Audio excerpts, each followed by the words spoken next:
కేటీఆర్ని నామమాత్రంగా అక్కడ పెట్టి కేటీఆరే తానే ముఖ్యమంత్రిగా అన్ని పనికిమాలిన నిర్ణయాలు తీసుకొని ప్రజల సొమ్మును దుర్వినియోగం చేసి కోట్లాది రూపాయల కుంభకోణం చేసి ఈరోజు బీఆర్ఎస్ ప్రభుత్వానికి చెడ్డ పేరు తెచ్చి ప్రజల్లో ఈరోజు టీఆర్ఎస్ అంటే కూడా అసహ్యం పుట్టే విధంగా చేసి ఈరోజు ప్రభుత్వం పడిపోవడానికి ముఖ్య కారకుడు కేటీఆర్. మరి నోరు మూసుకొని ఊకోవాలి కదా. ఇప్పటికైనా ఓడిపోయినాం, మేము తప్పు చేసినాం కాబట్టి మమ్మల్ని ఓడగొట్టారు. ఒక 5 సంవత్సరాల కాలం మరి అధికారం చేస్తున్న కాంగ్రెస్ పార్టీని వాళ్ళ పని వాళ్ళని చేసుకొని ఇవ్వాలి.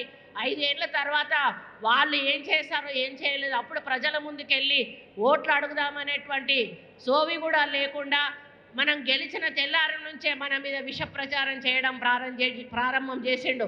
ఆయనకి ఎక్కడ దిక్కుదోచడం లేదు.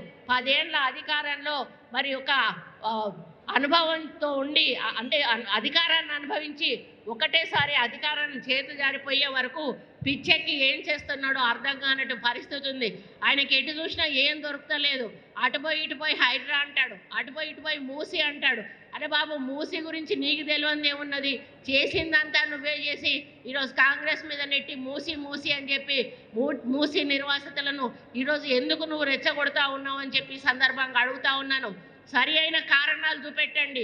ప్రభుత్వం ఏదైనా పని చేయకపోతే ఈ పని చెయ్యట్లేదు, ఇది చేసే అవకాశం ఉన్నది, ప్రజలకు మేలు జరుగుతుంది అని సూచనలు ఇవ్వండి.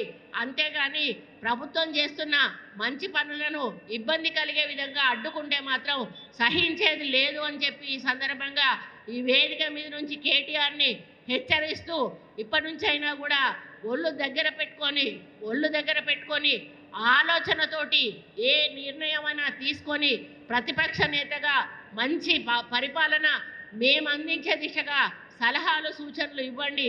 అంతేగాని ప్రభుత్వ చర్యలకు పనులకు అడ్డుపడితే మాత్రం ప్రజలు ఊరుకోరు అని చెప్పి హెచ్చరిస్తూ మరి నూతనంగా ఈరోజు ప్రమాణ స్వీకారం చేస్తున్నటువంటి మార్కెట్ కమిటీ చైర్మన్ గారికి సభ్యులందరికీ కూడా శుభాకాంక్షలు తెలియజేస్తూ మీ కాలంలో ఈ మార్కెట్లో మరి ఇక్కడికి వచ్చే రైతుల సమస్యలు కానీ మన రైతు అంటే కూలీలకు చెందినటువంటి సమస్యలు కానీ ఏమున్నా కూడా మరి దీనికి సంబంధించినటువంటి తుమ్మల నాగేశ్వరరావు మెంటాలిటీ నాకు బాగా తెలుసు.